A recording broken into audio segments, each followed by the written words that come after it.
네, 바이든 정부가 우크라이나에 1조 규모의 추가 군사 지원을 준비하고 있고 러시아는 역대 최대 국방 예산안을 책정했습니다. 이런 가운데 우크라이나는 나토 가입이 승인된다면 당장이라도 휴전을 할 수 있다는 입장을 보이고 있고 또 우크라이나 전쟁을 둘러싼 불확실성이 커지면서 전쟁은 더욱 격화하고 있는 상황입니다. 네, 러시아는 서방 진영이 우크라이나가 재무장할 시간을 벌기 위해서 휴전 카드를 꺼내고 있다며 휴전에 응하지 않겠다고 밝혔는데요. 관련 내용들 조한범 통일연구원 석자연구위원과 함께 이야기 나눠보겠습니다. 어서 오십시오. 예, 안녕하세요. 예, 안녕하십니까. 최근 들어서 러시아가 공세를 강화하고 있습니다. 우크라이나 동부 마을들을 하나씩 점령해 가고 있는데 반면에 우크라이나 같은 경우에는 지금 병사들이 전쟁터 대신에 오히려 감옥을 선택할 정도로 올해만 탈영한 병사가 6만 명이 넘는다고 하는데 현재 전황이 지금 어떻게 되는 겁니까? 우크라이나가 많이 불리한 겁니까? 왜냐하면 이제 러시아가 인구는 3배가 넘고요. 예. 국방력도 월등히 앞서기 때문에 초기부터 우크라이나가 불리한 건 확실하고. 그러나 이제 탈영이나 병역 기피는 러시아도 마찬가지예요. 러시아도 거의 동일한 현상이라 볼 수가 있고. 왜냐하면은 예. 이 러시아의 하루 병력 그 소모가 1,200명 규모거든요. 우크라이나도 비슷해요. 그러니까는 어마어마한 병력 손실이 있기 때문에 그러니까 죽음보다는 차라리 탈영을 택하는 경우가 많은 거죠. 그런 경우고. 지금 전황을 보면은 이제 초기에는 러시아가 남부, 동부, 북부까지 전면적으로 침공을 했다가 이제 전선을 남부 축선으로 줄였어요. 예. 돈바스하고 그다음 크림반도로 있는 그 면적이 우리 면적쯤 됩니다. 남한 면적쯤. 그리고 그 위에 하르키우의 작은 면적. 그다음에 이제 올 8월부터 우크라이나가 전격적으로 러시아 영토를 점령한 쿠르스크 이렇게 세 전선이거든요. 그러니까 전선의 99%는 남부에 있어요. 근데 여기서 이제 일진일퇴의 공방전인데 러시아가 약간 우세하면서 조금씩 영토를 우크라이나 영토를 장악을 하는데 그러나 대규모로 전황을 뒤집는 건 아니고요. 거의 교착 상태입니다. 이 상황에서 지금 전투가 더 격화되는 쪽은 오히려 쿠르스크.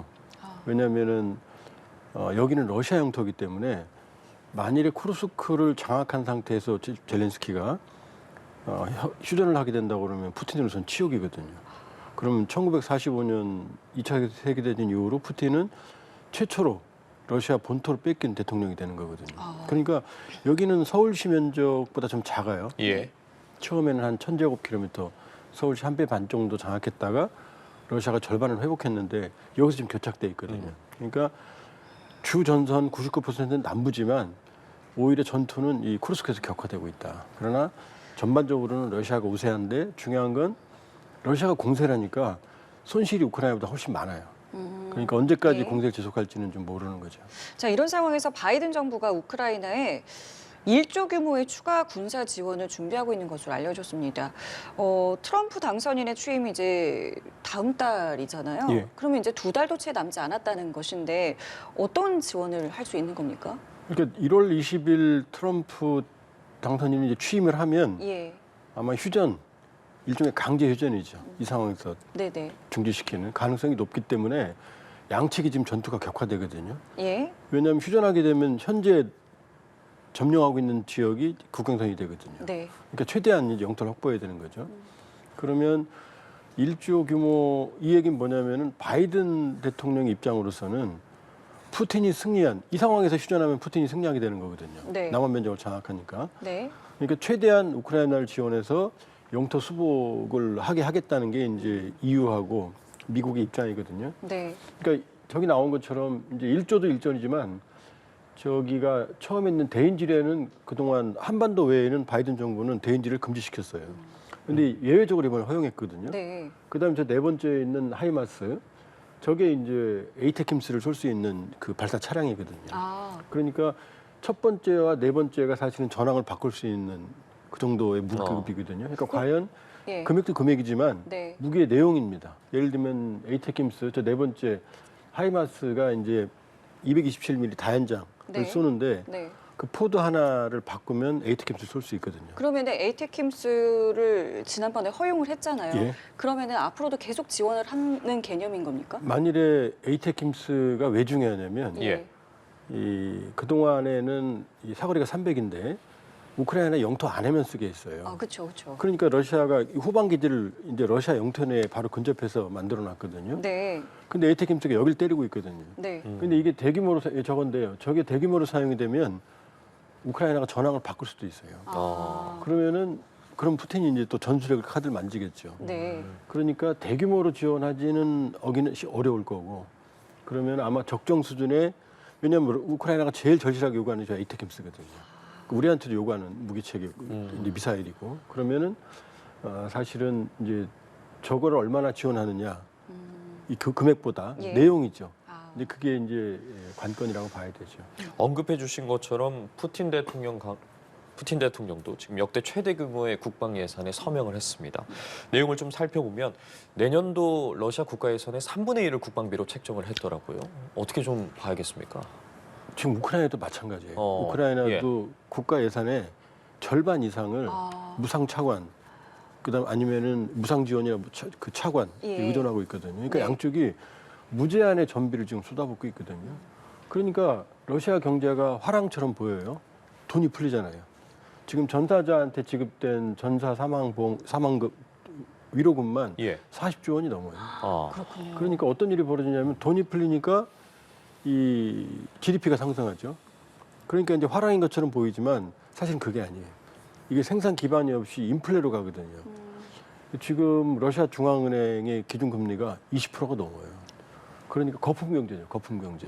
그러니까 이 러시아도 우크라이나도 끝없는 소모전으로 이 후유증에 시달리고 있다. 단지 금액만 늘리지만 그러나 저건 사실 나중에 다 부메랑으로 돌아오거든요. 왜냐하면 GDP 상승이라는 게 생산성이 향상된 게 아니고 무기를 생산해서 소모하는 거거든요. 끝없는. 예. 그러니까 저게 사실은 다 국가 부채고 국민들 부담으로 돌아가게 되는 거죠. 그러니까 지금 말씀하신 것처럼 트럼프 당선인 이제 취임 전까지 이 같은 분위기는 계속해서 이제 고조가 될 것이고 국제사회 역시 지금의 상황을 지켜보고 있는데 일단 EU의 경우에는 우크라이나에 여러 지원 계획을 발표를 했습니다. EU가 우크라이나에 대해서 이렇게 지원을 하는 배경도 좀 궁금해지는데요. 원래 우크라이나하고 EU하고는 별로 친하지 않았어요. 왜냐하면 우크라이나, 벨라루시, 러시아는 동슬라브족, 슬라브권이에요. 소련이었거든요. 그 정서적으로도 거리가 멉니다. 나토 회원국도 아니고. 그러나 우크라이나 영토는 유럽으로 가는 다리 역할을 해요.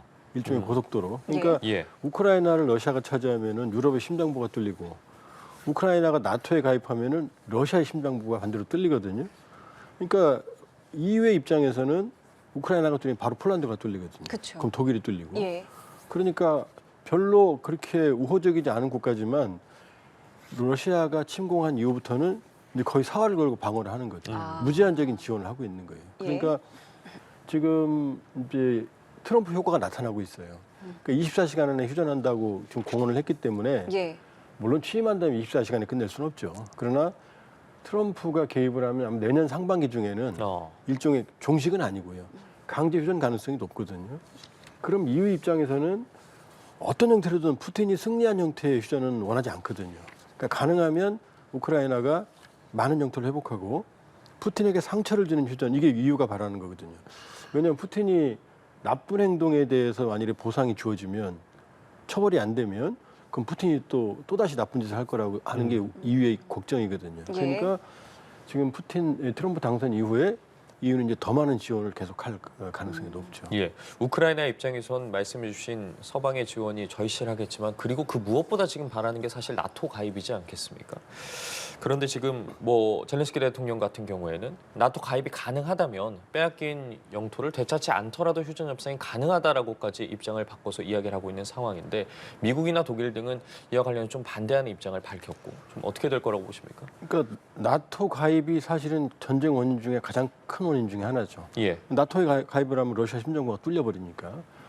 근데 이제 나토의 헌장에는 뭐가 있냐면 나토의 32개국 가입국 중에 한 국가에 대한 공격은 전체에 대한 공격으로 간주한다거든요. 예. 그러니까 집단 방위를 하는 거거든요. 그러니까 예. 나토에 가입하는 거거든요. 그러니까 우크라이나는 러시아가 들어오니까 가입하고 싶었는데 러시아 입장에서는 가입해버리면 심정부가 뚫려버리니까요. 근데 이 나토 헌장 중에 또 하나가 중요한 게 뭐냐면 분쟁 중인 국가는 나토에 가입할 수가 없어요. 아, 그러니까 지금 우크라이나는 전쟁 중이잖아요. 분쟁 예. 중이잖아요. 가입할 수가 없죠. 완전히 전제가 바뀐 거네요, 지금. 그렇죠. 그러니까 젤렌스키 생각은 뭐냐면 지금 분쟁 중인 땅을 포기하겠다. 그럼 분쟁이 사라지잖아요. 예. 그러니까 이제 가입할 수 있는 거다. 이런 논리고 이게 어디서 출발하냐면은 이제 일본의 북방 4개월도 일본은 자기 거라고 그러고 러시아가 점령하고 있거든요. 그 미일 동맹이잖아요. 미일 동맹의 범위에는 그 북방 4개도에서는 영향을 안 미쳐요. 그러니까 여기서 이제 아이디어를 따온 것 같아요. 그러니까 포기하면 들어갈 수 있다라는 건데 근데 중요한 건 나토 가입이 이 전쟁의 원인인데 푸틴에게는 그 나토 가입을 푸틴이 허용해 줄 리가 없잖아요. 그러니까 지금 러시아 입장에서는 그건 절대 못 받아들인다. 그러니까 러시아 측이 제안하는 휴전안은 이거예요. 지금 점령지 자기들이 점령한다. 그 우크라이나는 나토 가입 안 한다. 그리고 점령지 인근에서 우크라이나가 병력을 철수하라 이거거든요. 네. 이거가 완전히 상충하죠. 자, 이런 상황에서 독일 총리는 우크라이나를 방문을 했습니다. 그러면서 지지도 표명하고 우리가 지원도 하겠다라고는 했지만 마찬가지로 나토 가입에 대해서는 또 반대 입장을 보이고 있습니다. 이러한 마음에 대해서는 어떻게 좀 봐야 되는 겁니까? 지금 뭐 마크롱도 그렇고 예. 숄츠도 그렇고 그 나토 회원국 아까 말씀드렸잖아요. 네. 우크라이나가 이뻐서 도와주는 게 아니거든요. 그리고 우크라이나를 껴안게 되면 우크라이나와 러시아의 분쟁의 소지를 그대로 나토가 떠안게 되는 거거든요. 그러니까 우크라이나가 나토에 가입하는 순간 전쟁이 이제 나토와 우크라이나와 러시아의 전쟁이 아니고 우크라이나 포함한 나토 전체와 러시아의 전쟁이 되거든요. 그러니까 그런 부담을 질 이유가 도와줄 없죠. 수는 있지만 나토 가입까지는 허용할 수 그렇죠. 없다. 그러니까 니들이 알아서 하라는 거죠. 그러니까 지원은 해줄게. 심지어 이 상황에서 휴전을 해도 뭐 속으로는 쓰리겠죠. 푸틴이 이긴 모습이니까. 그러나 나토는 크게 손해보는 게 없다. 왜냐? 버퍼존. 우크라이나는 나머지 5분의 1을 지금 점령당했는데 5분의 4의 버퍼존 완충지대 남거든요. 그러니까 EU 입장에서는 가입을 허용해 줄 리가 없죠. 예, 휴전 협상까지 말씀해 주신 것처럼 상당히 많은 걸림돌이 남아 있는데 지금 이런 가운데 우크라이나군이 북한군 대전차 무기를 드론으로 파괴한 영상을 공개를 했습니다. 북한이 러시아에서 들여온 이 대전차 미사일을 복제해서 자체 생산한 후에 다시 이제 러시아로 보낸 것으로 파악이 되고 있는데 지금 북러 간 무기 거리가 굉장히 활발한 상황으로 보이거든요. 왜냐하면 지금 무한정 지금 이제 파괴했다고 하는 영상이 정확하지는 않습니다. 예. 그러나 이제 불세사 예. 80년대에 러시아에서 들어온 건데 저 사거리 10에서 25km까지는 안 갑니다. 저건 너무 과장된 것 같고요. 예. 한 3, 4km 길어야 정도 되거든요. 그런데 이게 이제 파고라 그래서 러시아에서 들어온 거를 개량을 해서 이제 이 8발들이 차량에 합체했거든요. 근데 그거를 지금 파괴했다고 그러는 건데 그런데 지금 저런 영상들이나 주장이 예. 다 우크라이나에서 네, 발이에요. 네. 다른 데서 나오는 게 아니에요. 그렇죠. 그러니까 뭘 지원했다, 인민군이 사망했다, 뭐 무슨 무기가 지원됐다. 왜 그렇게 주장을 하는 왜냐하면 겁니까? 그래야 더 많은 지원을 받을 수 EU에서 있기 나토에서 때문에. 받을 수 있고 그다음에 우리를 겨냥하는 거예요. 아. 그러니까 북한군이 이러고 있으니 한국도 무기를 지원해라 이런 거거든요. 예. 그러니까 그렇게 보면은 지금 물론 우크라이나가 절박하죠. 그러나 현재 11,000명 규모의 이 북한군이 쿠르스크에 가 있고 예. 일부 전투에 그러니까 11,000명 갔다는 건 우크라이나, 대한민국, 미국 다 공통 분모예요. 예, 예. 요런 거는 확인할 수 있습니다. 네. 그러나 저런 것들은 모두 우크라이나거든요. 그러니까 현재 나머지는 전투에 참여했는지 사망자가 있는지 아니면은 부상자가 있는지 이런 증거는 아무것도 없거든요. 그러니까 전면적인 참여는 아직은 아닌 것 같다. 그러나 조만간 북한군의 전면적인 참여 그리고 이미 이 컨테이너 2만 개 분량이 지난달 기준으로 이러면 152mm 포탄 거의 1,000만 발이거든요. 예. 북한에서 러시아로 갔거든요. 그러니까 저런 걸 불세를 포함해서 KN-23 단거리 탄도미사일, 그 다음에 이제 여러 가지 RPG, 그 다음에 가장 중요한 152mm 탄약 이런 것들이 대량으로 간 건 확실하다. 그런 어떤 종류, 어떤 무기인지는 아직 증거로 확인된 거는 별로 없어요. 어쨌든 말씀하신 것처럼 우크라이나군의 뭐 주장이긴 합니다만 지금 이제 북한이 러시아에 추가로 파병을 하지 않겠느냐 이런 이야기들도 나오고 있고 그렇게 된다면 그 규모와 시기는 어떻게 될지 그리고 그로 인해서 결과적으로 북한이 얻게 되는 건 무엇인지 근데 사실 잃을 것도 있을 것 같긴 하거든요. 이 부분에 대해서는 어떻게 보세요? 지금 말씀드린 대로 그 러시아 측 물자 병력 소모가 너무 극심하기 때문에 예. 지금 하루 1,200명 정도 평균인데 쿠르스크는 거의 다 합치면 거의 2,000명 정도 소모된 적도 있어요. 그러면 인민군, 북한군 11,000명 해봤자 금방 소모되거든요. 전면적으로 전투에 참여. 그럼 보충병이 가야죠. 예. 그러니까 벨로우소프 러시아 국방부장은 이 바쁜 와중에 평양에 갔잖아요. 그렇다면 아마 추가 파병, 그다음에 추가 군수물자 이것에 대한 가능성이 매우 높다. 그러니까 만일에 전면적으로 북한군이 전투에 참여하면 포로도 잡힐 거고 전사자도 발생할 거거든요. 그쵸. 그리고 전면적으로 참여가 되면 추가 파병 가능성은 매우 높다. 왜냐하면 베트남전 때도 우리가 연인원 32만 명이 참전했거든요. 그 최대 5만 명까지 참전한 적이 있거든요. 동시적으로. 그러니까 인민군, 북한군 추가 파병 가능성은 매우 높은 상황이에요. 예, 알겠습니다. 저희 오늘은 여기까지 짚어보도록 할 텐데요. 지금까지 조한범 통일연구원 석자연구위원과 우크라이나 전황 관련해서 살펴봤습니다. 고맙습니다. 감사합니다.